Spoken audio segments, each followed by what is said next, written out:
paz do Senhor, meu amado, bem-vindo de volta à nossa escola bíblica.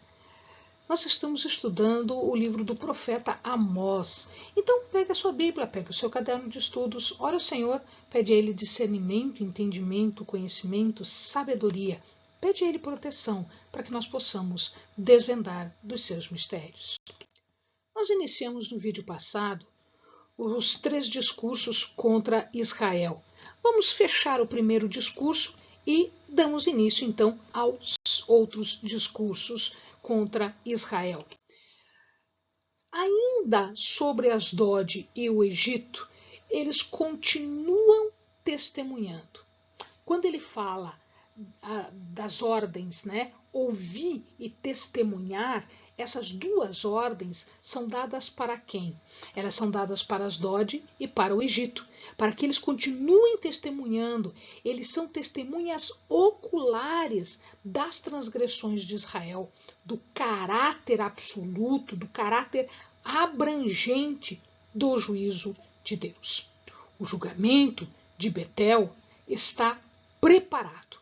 Com o colapso do Reino do Norte, ocorre também o atingimento, o obscurecimento do local sagrado, onde Jacó se encontrou com Deus, cujo nome lembra este fato. Portanto, aqui nós estamos falando de Israel como casa de Jacó, ou seja, ele está fazendo lembrar aqui que o mais importante santuário do Reino do Norte era Betel.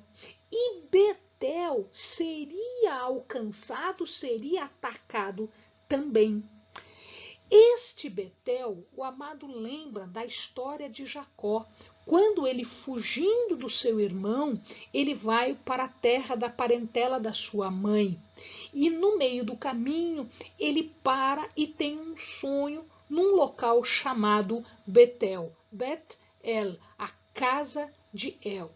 E ali é feito um santuário, depois pelos israelitas. Então aqui ele é descrito como casa de Jacó, lembrando este lugar, lembrando um local sagrado onde Jacó se encontra com Deus. E esse nome, Bet-El, casa de Deus, lembra este fato. Este é o mais importante santuário. E seriam, diz o profeta, cortados os símbolos. Que símbolo é esse? São os chifres do altar. O chifre era um sinal, de poder, de proteção. E eles seriam cortados, eles seriam jogados fora. E daí, depois de destruir Betel, também seria destruído Samaria? Sim, seria destruído o reino inteiro. A destruição em Samaria vai atingir as residências luxuosas, as mobiliadas com móveis, como nós dissemos no outro vídeo, Os móveis eram revestidos de marfim, eram projetados, eram feitos sob medida, eram feitos de forma a expressar todo o luxo, toda a riqueza. Aquelas pessoas também são mencionadas no sentido da casa de verão e da casa de inverno. Por que isso? Porque os mais ricos, eles tinham 2 casas. Eles tinham uma casa de verão e uma casa para o inverno. Isso acontecia com aqueles que tinham mais dinheiro, como, por exemplo, o amado lembra da história de Acabe. Acabe também tinha 2 palácios, 2 casas. Uma casa de inverno em Jezreel e outra casa na própria capital de Samaria, ou seja, um local fresco e elevado. Então, esta circunstância de ter 2 casas, por si só não é o problema, mas o problema é que eles tinham estas casas com valores, com dinheiros, toda mobiliada, toda ricamente mobiliada, luxuosa exatamente quando eles roubavam os pobres. Os pobres roubados lembram da vinha, né? Acabe a vinha dele? Pois então aqui nós vamos ver que eles roubam os pobres, eles tiram dos pobres para se constituir cada vez mais ricos, para construir mais de uma casa, quando os pobres mal tinham onde morar, mal tinham o que comer. Isto era uma afronta ao Deus da misericórdia, ao Deus de Israel. Vem então o segundo discurso de juízo. O segundo discurso de juízo fala sobre a rejeição das advertências divinas. Esse discurso ele tem 4 acusações ou 4 anúncios. O primeiro anúncio é introduzido por um juramento divino, né, uma fórmula escatológica. E ela esse discurso, né, ele vai ser endereçado a um grupo de mulheres ricas de Samaria. A segunda acusação assume lá mais um tom sarcástico e a terceira acusação uma homilia, que por sua vez está dividida em 5 partes. Então, esse discurso está dividido em 4 anúncios. O terceiro anúncio é uma homilia que é dividido em 5 partes. Ela fala sobre os atos divinos de juízo, que tinham um propósito, o propósito de levar o povo ao arrependimento. E aí nós temos um hino, né, o anúncio, reforçado por um hino que vai celebrar o poder irresistível de Deus, Deus Criador, identificando-o como Deus, o Senhor dos Exércitos. Então, esse discurso, ao final, ele fala, diz Deus. O que significa isso? É uma fórmula de oráculo que os profetas falavam, que identifica aquelas palavras não como palavras dele, mas como palavras de Deus. Ou seja, diz Deus quer dizer a autoridade de Deus. Então, Deus está planejando agora confrontar o seu povo para o juízo final deles. Existem alguns temas que são temas gêmeos, vamos dizer assim. Por um lado, a riqueza dos que espoliavam o povo, dos corruptos, e por outro lado, o abuso em relação às pessoas. Ele fala sobre dormir sobre as vestes dos pobres. Os rebeldes de Israel, os corruptos, eles roubavam as coisas, inclusive a veste que era penhorada dos pobres. A regra mandava que a capa fosse devolvida ao final do dia, mas eles não faziam isso. E além de não fazer isso, eles ainda dormiam sobre estas vestes à sombra dos altares, ou seja, em orgias e bebedices.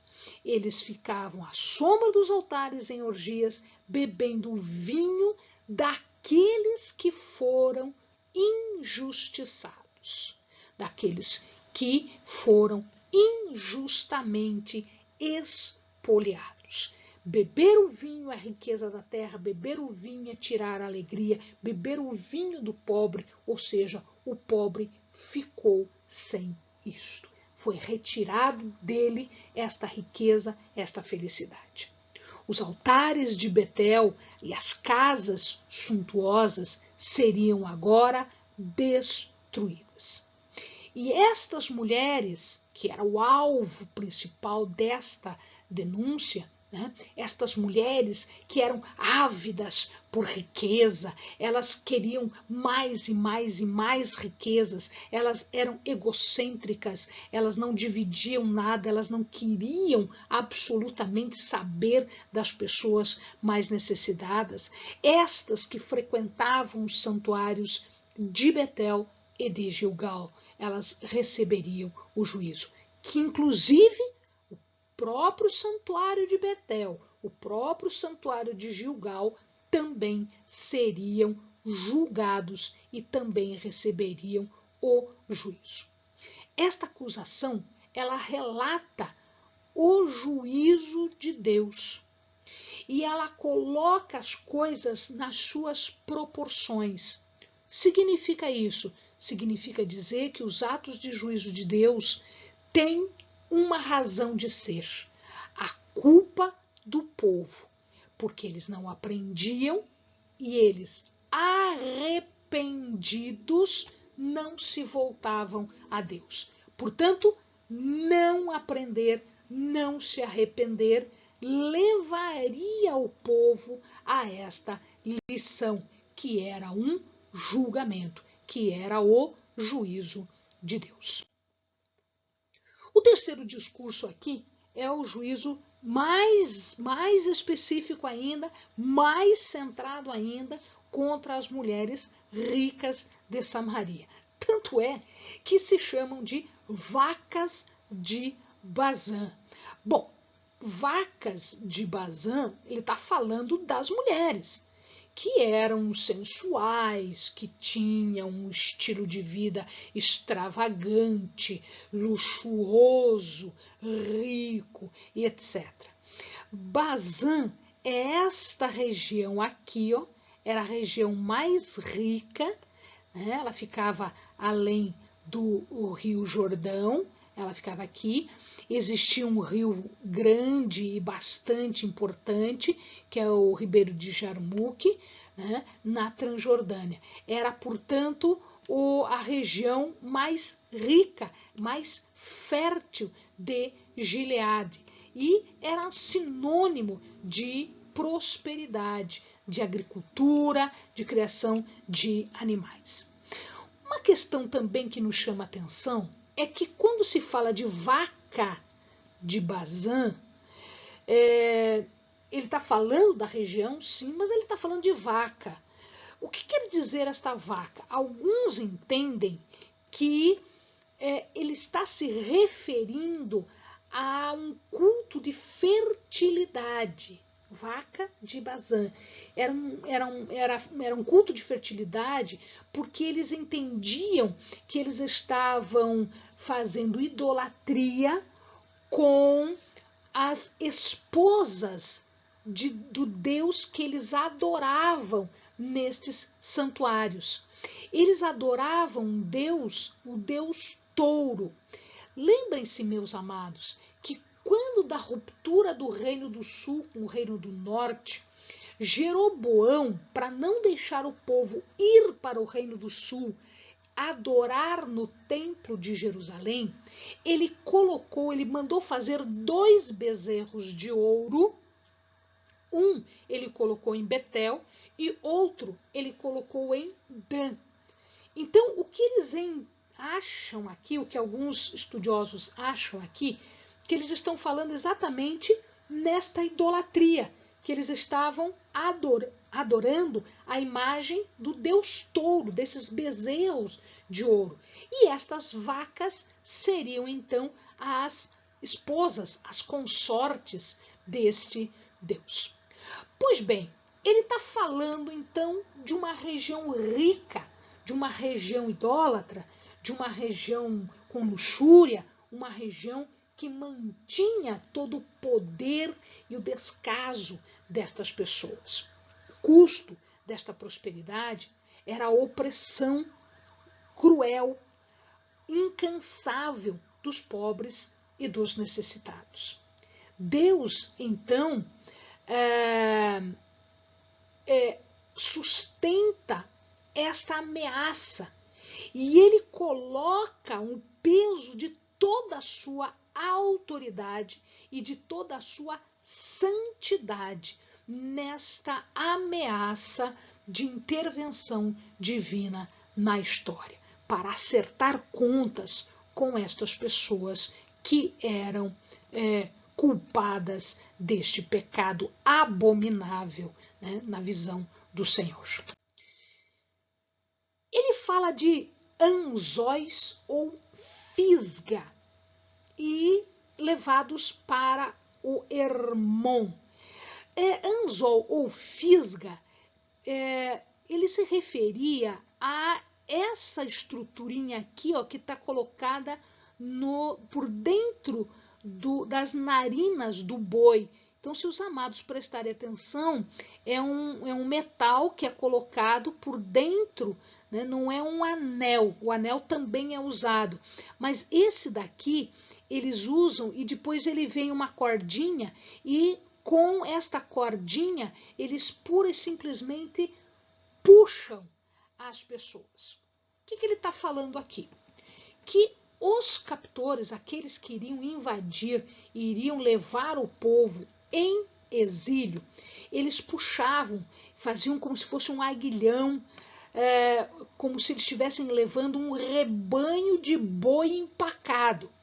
Porque com essa estruturinha ali, no nariz, na narina do boi, o boi parece que perde a sua força e ele vai sem resistência nenhuma. Em relação ao Hermon, Hermon era um monte que ficava aqui, próximo de Damasco, e, na verdade, era uma cadeia de montanha, essa cadeia dos montes que eles, perto do Líbano, que vai até passando pelo rio Orontes. É neste lugar aqui, um pouquinho mais aqui para baixo, que Zedequias, o rei Zedequias, se apresenta para Nabucodonosor, quando ele é levado cativo, tá, para a Síria. Então ele vai aqui, né, ele vai se encontrar com Nabucodonosor em Ribla, que está a poucos quilômetros do Hermon. Tá? Então, aqui nós vemos que a acusação era feita pessoalmente para elas. Interessante que só elas são acusadas aqui nesse momento. Só elas são acusadas. E aqui é especificamente a punição para elas. Depois a gente vê que existem outras acusações e outras punições para outras pessoas. Finalmente, nesse vídeo, nós vamos ver aquelas admoestações zombeteiras. O profeta agora, ele zomba dos israelitas. E agora o discurso de juízo é contra os santuários de Betel e Gilgal. Então, o que ele está dizendo? Ele está dizendo que vá para lá, façam os seus rituais, apresentem, façam as suas coisas. Ele está ironizando as transgressões que eles faziam nos santuários, como se eles estivessem incentivando que eles continuassem fazendo as coisas erradas nos santuários de Betel e de Gilgal, que serão os dois principais santuários do local. Ele determina, então, que o povo vá, mas que ele vá não para adorar, mas para fazer transgressões, porque eles não conseguiam fazer as adorações verdadeiras exatamente porque lhes faltava juízo e ato de justiça. Então não adianta sacrificar, não adianta ir fazer adoração num santuário se não existe ato de justiça, se não existe ação de justiça. Eles transgrediam porque eles eram egoístas, eles tinham falta de interesse pela glória de Deus. Portanto, o que se critica aqui não é a adoração, mas é o motivo da adoração. Eles faziam uma adoração errada, por motivo errado. Por isso, Deus usa certas expressões, vossos sacrifícios, vossos dízimos, vossas festas, ou seja, não é de Deus, é deles. O povo gostava de fazer alarde, de dizer que fazia e que acontecia. Ele fazia como se fosse uma festa, não por obrigação a respeito do sagrado, pela justiça, mas porque para eles era uma diversão, para eles era festa, para eles era tudo farra. E Deus iria trazer o juízo sobre esta farra, essa falta de respeito pelo sagrado e pelas injustiças que o povo praticava. Amém, amados? Bons estudos.